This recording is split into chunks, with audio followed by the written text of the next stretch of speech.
राधे राधे। राधा वल्लभ श्री हरिवंश।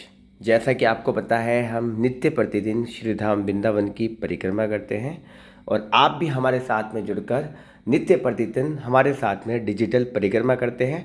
तो आज की हम अपनी वृंदावन धाम की परिक्रमा श्री बाबा नीम करौली आश्रम से शुरुआत कर रहे हैं। आप देख लीजिए, सामने महाराज जी भी दंडवत परिक्रमा कर रहे हैं। तो चलिए, समय ना वेस्ट करते हुए सबसे पहले ब्रजभूमि को प्रणाम करके, राधा रानी के श्री चरणों में प्रणाम करके फिर अपनी परिक्रमा में आगे बढ़ते हैं। आप लोग भी मानसिक रूप से राधा रानी को प्रणाम करके फिर हमारे साथ में परिक्रमा के मार्ग में आगे बढ़ते रहें और आगे पड़ने वाले सुंदर सुंदर स्थानों के सुंदर सुंदर दर्शन करके, वृंदावन धाम के दर्शन करके अपने आप को उस स्थान से जोड़ लीजिए, राधा रानी के नाम से जोड़ लीजिए, वृंदावन धाम के साथ में जोड़ लीजिए। और अब हम पहुंच चुके हैं गोरे दाऊ जी। तो गोरे दाऊ जी के भी सुंदर से अलौकिक से दर्शन कर लीजिए और बोल दीजिए, गोरे दाऊ जी भगवान की जय, बोलो बलराम भैया की जय। फिर आपने गोरे दाऊ जी के दर्शन करे, फिर हम वृंदावन की परिक्रमा में आगे चल रहे हैं और आगे पड़ने वाले सुंदर से अलौकिक से स्थानों के भी दर्शन आपको करवाएंगे। अब हम श्री जी का नाम लेते हुए, लाडली जी का नाम लेते हुए, अपनी प्यारी सी राधा रानी का नाम लेते हुए, गुणगान करते हुए, वृंदावन धाम की महिमा का विस्तार करते हुए अपनी परिक्रमा के मार्ग में आगे बढ़ते हैं। और अब हम पहुंच चुके हैं अटल्ला चुंगी पर बने श्री अटल गिरिराज जी महाराज के दर्शन के लिए। तो देख लीजिए, अटल्ला चुंगी पे बने हुए हैं श्री अटल गिरिराज जी महाराज, जिनके नाम पर अटल्ला चुंगी नाम पड़ा है। तो आप भी श्री अटल गिरिराज जी महाराज के सुंदर से दर्शन कर लीजिए और बोल दीजिए, श्री अटल गिरिराज जी महाराज की जय, श्री राधा रानी की जय। तो चलिए, एक बार और अटल गिरिराज जी महाराज को प्रणाम करके फिर हमारे साथ में आप डिजिटली बने रहें और सुंदर से अलौकिक से दर्शन करते रहें।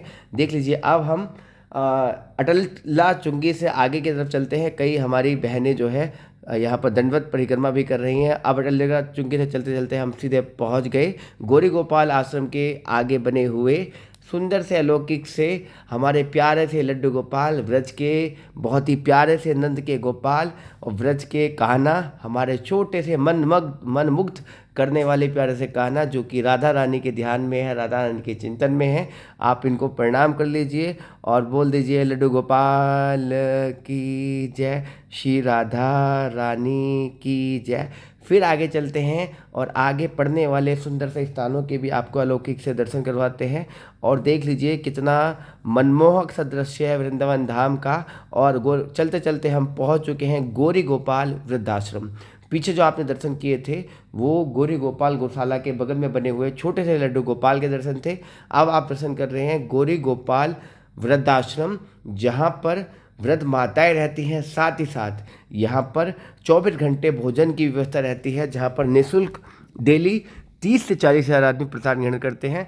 ये सामने आपको जो जितने भी लोग दिख रहे हैं, ये सब भोजन की लाइन में लगे हुए हैं प्रसाद पाने के लिए। तो देख लीजिए, ये अंदर रुकने की व्यवस्था रहती है। देख लीजिए, लोग यहाँ पर अपनी अपनी यहाँ पर पिन्नी बिछा के, कोई चादर बिछा के यहाँ पर रेस्ट कर रहे हैं, विश्राम कर रहे हैं। तो ऐसी सुंदर सी व्यवस्था इस आश्रम में रहती है, गौरी गोपाल वृद्धाश्रम में। तो अगर आप गौरी गोपाल आश्रम आ रहे हैं और अगर आप रुकने की सोच रहे हैं, तो आप यहाँ पर भी अपनी चादर बिछा के यहाँ पर रुक सकते हैं और यहाँ पर प्रसाद पा सकते हैं। अब गौरी गोपाल आश्रम के अंदर बड़े ही सुंदर सुंदर जो विग्रह हैं उनके भी आपको दर्शन करवाते हैं। देख लीजिए, बहुत ही सुंदर फैसिलिटीज़ गौरी गोपाल वृद्धाश्रम के अंदर बने हुए मंदिर के भी। तो चलिए, आपको भी सुंदर से अलौकिक से दर्शन यहाँ के विग्रह के कराते हैं। तो आप भी वीडियो में लास्ट तक बने रहें और गौरी गोपाल आश्रम के अंदर बने हुए सुंदर से विग्रह के अलौकिक से दर्शन आपको करवाते हैं। तो सबसे पहले आप बोल दीजिए, वृंदावन धाम की जय, श्री राधा रानी की जय, ब्रज के संतन की जय, ब्रज के भक्तन की जय। और साथ में अपनी जय भी बोल दीजिए, क्योंकि आप वृंदावन धाम के साक्षात दर्शन कर रहे हैं हमारे साथ में डिजिटल जुड़कर। और ये डिजिटल परिक्रमा भी आपको वही लाभ देगी जो हमें मिल रहा है फिजिकली रूप से, क्योंकि आप मानसिक रूप से बने हुए हैं। और जब आप मानसिक रूप से वृंदावन धाम के अंदर बने रहते हैं तो आपको वही लाभ मिलता है। तो चलिए, फिर वहाँ से निकल कर हम सीधे पहुँच गए रमण रेती पुलिस स्टेशन। रमण रेती पुलिस स्टेशन वो मार्ग है जहाँ से लोग वृंदावन धाम की परिक्रमा की शुरुआत करते हैं कई लोग। और चलिए अब हम आगे चलते हैं और आगे पढ़ने वाले सुंदर से स्थानों के अलौकिक से दर्शन करेंगे। और रमणदेती से आगे चलते ही आपको लेफ्ट हैंड साइड पे मिल जाता है श्री राम मंदिर सुदामा कुटी। तो श्री राम मंदिर सुदामा कुटी के भी सुंदर से दर्शन कर लीजिए और बोल दीजिए प्रभु श्री राम की जय, सुदामा भैया की जय। फिर आगे चलते हैं और आगे वृंदावन की परिक्रमा मार्ग में पड़ने वाले सुंदर से अलौकिक से स्थानों के अलौकिक से दर्शन करेंगे। और देख लीजिए जैसे हम आगे चलते हैं तो यहाँ पर अंग्रेज मिल जाते हैं जो कि नृत्य कर रहे हैं श्री लाडली जी के गाने पे, लाडली जी के नाम पे। और देख लीजिए ये विदेश से आके नृत्य कर रहे हैं लाडली जी के गुणगान में, लाडली जी के नाम में, और हम यहाँ पर रह के नृत्य करते हुए शर्माते हैं। तो जब भी आप वृंदावन धाम में आए, ब्रज भूमि में आए, तो नृत्य करते हुए शर्माए नहीं, क्योंकि ये मनमोहक भूमि है। ये वो भूमि है जहाँ पर पग पग पर श्यामा श्याम ने लीलाएँ की हैं और श्यामा श्याम ने यहाँ पर अपना बचपन बिताया है। आज भी श्यामा श्याम यहाँ वास करते हैं और ये कोई आम धरती नहीं है, स्वयं राधा रानी ने कण कण को ब्रज की बनाया है। तो चलिए अब हम पहुंच चुके हैं प्रेमानंद जी महाराज के आश्रम श्रीहित राधा केली कुंज। आप भी केली कुंज के बाहर से दर्शन कर लीजिए और बोल दीजिए केली कुंज धाम की जय, श्री प्रेमानंद जी महाराज की जय, श्री राधा रानी की जय। कहते हैं कि सारे धाम एक तरफ और केली कुंज धाम एक तरफ। तो चलिए अब आगे चलते हैं वृंदावन की परिक्रमा मार्ग में और आगे पढ़ने वाले सुंदर से अलौकिक स्थानों के भी सुंदर से दर्शन करेंगे। परिक्रमा करते करते हम सीधे पहुंच गए भक्ति वेदांत गौशाला, जो कि इस्कॉन वालों की है और बहुत ही सुंदर गौशाला है। इसके अंदर बहुत सारी गौ माताएँ रहती हैं जिनकी सेवाएँ होती हैं और यहाँ पर बहुत बड़ी रसोई भी है जिसके अंदर हजारों की संख्या में लोग प्रसाद ग्रहण करते हैं। तो अगर आप भी चाहते हैं कि आपको भोजन की मुफ्त में व्यवस्था हो जाए श्री धाम वृंदावन के अंदर, तो आप गौरी गोपाल आश्रम या फिर आप इस्कॉन गौशाला के अंदर भोजन पा सकते हैं। बड़ा ही स्वादिष्ट भोजन रहता है, बड़ा ही सुसात्विक भोजन रहता है और निःशुल्क भोजन रहता है। अब हम वृंदावन की परिक्रमा करते करते पहुंच गए कालीदेव नामक स्थान पर। कालीदेव नामक स्थान वो स्थान है जहाँ पर भगवान ने काले नाग का उद्धार किया था। वो काले नाग जिसने यमुना के जल को दूषित किया हुआ था, और भगवान जिसका उद्धार कर दे वो भगवान के नाम से ही विख्यात हो जाता है। तो इसलिए इस मंदिर का नाम है काली देव मंदिर। तो चलिए आपको भी काली देव मंदिर के सुंदर से अलौकिक दर्शन करवाते हैं।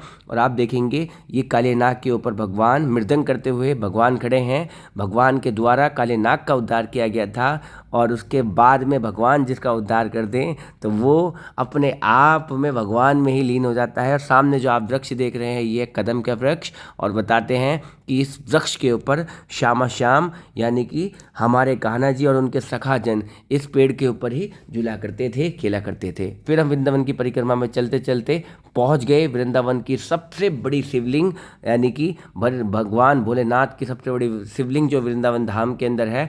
जब भी आप भगवान भोलेनाथ की शिवलिंग देखें तो वहाँ पर राधा वल्लभ श्री हरिवंश जरूर बोल दिया करें, क्योंकि शंकर भगवान के हृदय से ही राधा वल्लभ जी का विग्रह प्रकट हुआ है। तो चलिए फिर आगे चलते हैं और आगे पढ़ने वाले सुंदर से स्थानों के दर्शन करते हैं। आप भी नाम जप करते हुए, किशोरी जी का नाम जप करते हुए, मनन चिंतन करते हुए वृंदावन की परिक्रमा मार्ग में आगे बढ़ते रहें और निरंतर नाम जप जरूर करते रहें। जब भी वृंदावन धाम की परिक्रमा करें तो नाम जप कर जरूर करें। अब हम परिक्रमा करते करते सीधे पहुंच चुके हैं मदन मोहन मंदिर, एक ऐसा स्थान, एक ऐसी जगह जो कि वृंदावन की सुंदरता को एक अलग ही पहचान देता है। यहीं पर ही प्रेमानंद जी महाराज को साक्षात राधा रानी के दर्शन हुए थे। फिर इस स्थान से आगे चलते हैं और आगे पढ़ने वाले सुंदर से अलौकिक से स्थानों के भी दर्शन करेंगे। आप सभी लोग कमेंट में राधे राधे जरूर लिखते रहें और अपनी प्यारी किशोरी जी का नाम, हमारी माई श्यामा जी का राज, और साथ में वृंदावन धाम, ऐसा धाम जिसके दर्शन दुर्लभ है। एक ऐसी भूमि जब कहते हैं कि विश्व में 100 बार जितनी भी प्रसिद्ध नदियां हैं उनमें नहाने का स्थान है। बताते हैं विश्व में जितनी भी नदियां हैं उनमें 100 बार नहाने का जितना पुण्य है उतना सिर्फ और सिर्फ ब्रज में एक बार आने मात्र का है। ब्रज के अंदर प्रवेश करते ही आपको उतना पुण्य मिल जाता है, आपका उतना पुण्य हो जाता है जितना 100 बार अदर नदियों में स्नान करने का होता है। तो चलिए अब हम परिक्रमा मार्ग में पड़ने वाले श्री बांके बिहारी लाल जी के लिए जो रास्ता जाता है वहाँ के दर्शन करें। बोलो बांके बिहारी लाल की जय, राधा वल्लभ सरकार की जय। फिर आगे चलते हैं और आगे पड़ने वाले सुंदर स्थानों के भी सुंदर से दर्शन कराते हैं। अब परिक्रमा करते करते हम पहुँच गए महाप्रभु जी की बैठक के अंदर बने हुए इमली तला नामक स्थान पर। और इस महाप्रभु जी की बैठक में इमली का एक वृक्ष है जो कि 5500 वर्ष पुराना है, जिसको राधा रानी ने श्राप दे दिया था, क्योंकि राधा रानी जब पैरों में महावर लगा के यहाँ से जा रही थी तो उनकी पैरों की महावर खराब हो गई थी, यानी कि पकी हुई इमली उनके पैरों के नीचे आ गई थी। तो इस वजह से पूरे ब्रजमंडल में, पूरे वृंदावन धाम में इमली नहीं पकती। तो इसके पीछे की ये सुंदर सी कहानी है। तो और बहुत सुंदर सुंदर सी। चलिए फिर परिक्रमा करते करते हम पहुँच गए यमुना के घाट पे। और आप भी यमुना महारानी के मंदिर के सुंदर से अलौकिक से दर्शन कर लीजिए और बोल दीजिए यमुना महारानी की जय। और यमुना महारानी के सुंदर से अलौकिक से दर्शन कर लीजिए। अभी कुछ दिन पहले ही यमुना महारानी ने अपना विकराल रूप दिखाया था और उसके बाद में जैसे तैसे करके फिर यमुना महारानी धीरे धीरे बैक टू वापसी गई है। ये सिंगार घाट पे बना हुआ था। अब हम परिक्रमा करते करते सीधे पहुंच गए हैं चीर घाट। चीर घाट एक ऐसा स्थान वृंदावन धाम का जहां पर भगवान ने गोपियों के चुराए थे वस्त्र, क्योंकि गोपियां जो है आप बिन निर्वस्त्र होकर यमुना जी में नहाया करती थी। तो भगवान के द्वारा उनको सीख दी गई थी कि आपको निर्वस्त्र होकर यमुना जी में स्नान नहीं करना चाहिए, उसकी एक मर्यादा है। तो भगवान ने जब उनके गोपियों के वस्त्र चुरा लिए थे तो गोपियों ने फिर कभी भी निर्वस्त्र होकर कभी भी स्नान नहीं किया यमुना महारानी में। तो अगर आप भी वृंदावन धाम आ रहे हैं और लेडीज़ हैं तो भैया ध्यान रखें, कपड़ों की मर्यादा रखें और अच्छे कपड़े, साफ़ सुथरे कपड़े पहनकर आप वृंदावन धाम की परिक्रमा करें, वृंदावन धाम में मंदिरों के दर्शन करें, यमुना महारानी में स्नान करें। तो चलिए अब आपको भी हम यमुना महारानी के दर्शन करवा देते हैं, जिसको रजदाना भी बोला जाता है। तो देख लीजिए आप भी प्यारे से सुंदर यमुना महारानी के कर लीजिए और बोल दीजिए यमुना मैया की जय, श्री रस रानी की जय। तो यहीं से ही मानसिक रूप से आचमन कर लीजिए और यहीं से ही मानसिक रूप से यमुना महारानी के श्री चरणों में वंदन कर लीजिए। यमुना महारानी हमारी यमराज की बहना है। तो जब आप यमुना महारानी को साक्षात प्रणाम करते हैं तो यमराज की कृपा भी आपके ऊपर बनी रहती है। यमराज भी आपको दंड इस प्रकार से नहीं ले जाता जैसे ले जाना चाहिए। फिर परिक्रमा करते करते हम पहुंच गए हैं केसी घाट पर, जहां पर भगवान ने केसी नामक राक्षस का वध किया था। तो आप भी इस स्थान के सुंदर से दर्शन कर लीजिए और आए तो इस झूले पर जरूर झूल के जाएं। बड़ा ही आनंद आता है ब्रज में झूला और झूले पे फिर आप झूलें तो वही फील आता है जैसे श्यामा श्याम के साथ आप झूल रहे हैं, आप बीच में बैठे हुए हैं और श्यामा श्याम आपके साथ में बैठे हुए हैं। ऐसा सुंदर सा भाव श्री धाम वृंदावन और वृंदावन की इस परिक्रमा मार्ग के सुंदर से अलौकिक से दर्शन करते हुए, ब्रज धाम के दर्शन करते हुए, वृंदावन की परिक्रमा के दर्शन करते हुए हम आगे चलते हैं। और वृंदावन की परिक्रमा करने से जो पुण्य मिलता है, ऐसा पुण्य आपको अन्य किसी भी तीर्थ को करने से नहीं मिलता। तो वृंदावन धाम आए तो ज़रूर आप वृंदावन धाम की परिक्रमा करें, क्योंकि वृंदावन की परिक्रमा में 5 से 6,500 के आसपास मंदिर पड़ते हैं। तो जब आप इस परिक्रमा को करते हैं तो उन सभी मंदिरों के दर्शन का लाभ आपको सिर्फ परिक्रमा करने मात्र से मिल जाता है। यह है केसी घाट और यहाँ की चाय है बड़ी प्रसिद्ध। तो जब भी आप वृंदावन धाम आएँ तो केसी घाट पर चाय ज़रूर पिएं, क्योंकि यहाँ की चाय विश्व प्रसिद्ध है। फिर हम आगे चल दिए और देख लीजिए डॉग यहाँ पर बैठ के आराम से जो है शांति के साथ बैठे हुए थे मोक्ष धाम वृंदावन में। तो ये है वृंदावन का मोक्ष धाम। आप इसके भी बाहर से सुंदर से अलौकिक से दर्शन कर लीजिए और बोल दीजिए शंकर भगवान की जय, श्री राधा रानी की जय, बोलो बरसाने वारी की जय। फिर आगे चलते हैं और आगे के पढ़ने वाले सुंदर से स्थानों के, अलौकिक स्थानों के भी अलौकिक से दर्शन करेंगे। आपको अगर परिक्रमा अच्छी लग रही है तो ज़रूर कमेंट बॉक्स में राधे राधे लिख दीजिए और आप कौन से स्टेट से हैं ये भी कमेंट बॉक्स में लिख के ज़रूर बताएं, जिससे हमें पता लगे कि हमारी वीडियो को आप कौन कौन से स्टेट से देखते हैं। तो चलिए परिक्रमा में करते करते हम पहुँच गए हैं देवराहा बाबा का जो द्वार बना हुआ है और यमुना जी के पार बाबा जी का आश्रम है देवराहा बाबा का। लेकिन ये यहाँ पर द्वार बना हुआ है देवराहा बाबा के नाम पे ही कुंभ लगा था, अर्थ कुंभ वृंदावन धाम में। तो चलिए अब हम परिक्रमा करते करते पहुँच चुके हैं टटिया स्थान। टटिया स्थान वृंदावन का एक ऐसा स्थान है जहाँ आज भी प्राचीन वृंदावन के आपको दर्शन हो जाते हैं। जब आप इसके अंदर आते हैं तो आपको रेत ही रेत दिखाई देता है, रज ही रज दिखाई देती है, विरज की रज। तो टटिया स्थान जब भी वृंदावन धाम आए और तो टटिया स्थान के ज़रूर दर्शन करके जाएं, आपको मन मुग्ध हो जाएंगे, आपका मन प्रसन्न हो जाएगा। तो चलिए अब आगे चलते हैं वृंदावन की परिक्रमा मार्ग में और सुंदर से दर्शन करते हैं। परिक्रमा करते करते हम पहुँच गए नर्मदेश्वर महादेव। आप भी बोल दीजिए नर्मदेश्वर महादेव की जय। ये श्याम कुटी के पास बने हुए हैं नर्वदेश्वर महादेव, तो आप भी इनके अलौकिक से सुंदर से दर्शन कर लीजिए और बोल दीजिए नर्वदेश्वर महादेव की कृपा आपके और आपके परिवार के ऊपर सदा सदा बनी रहे। और एक बार बोल दीजिए नर्वदेश्वर महादेव की जय।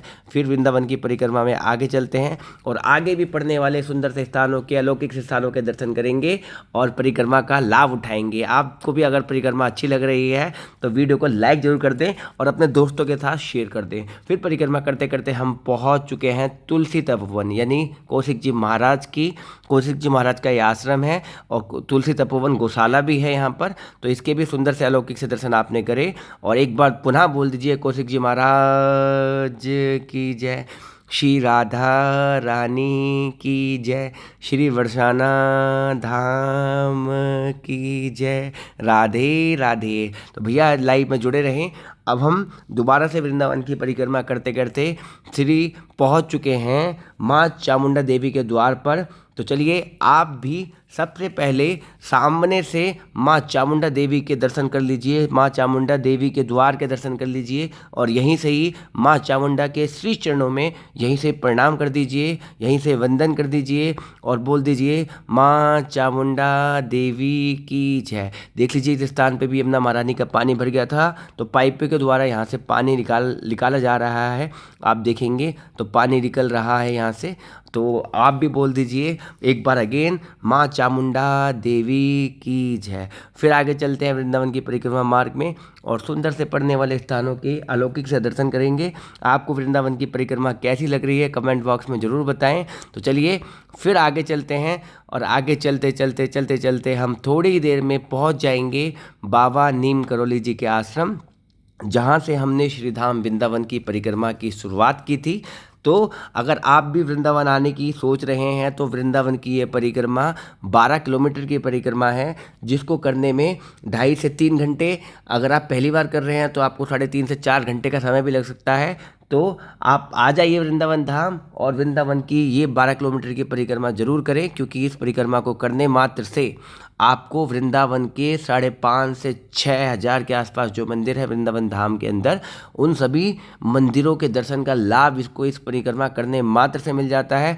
तो अगर आप वृंदावन धाम आ रहे हैं और आपके पास अगर समय है तो आप ज़रूर वृंदावन धाम की एक परिक्रमा करें। ये परिक्रमा ना आपको लाभ देगी बल्कि आपके जीवन से समस्त प्रकार के पापों को नष्ट कर देगी। तो आपने आज सुंदर सी परिक्रमा करी, परिक्रमा के सुंदर से अलौकिक से दर्शन करें। आपका बहुत बहुत धन्यवाद, बहुत बहुत आपको प्यार।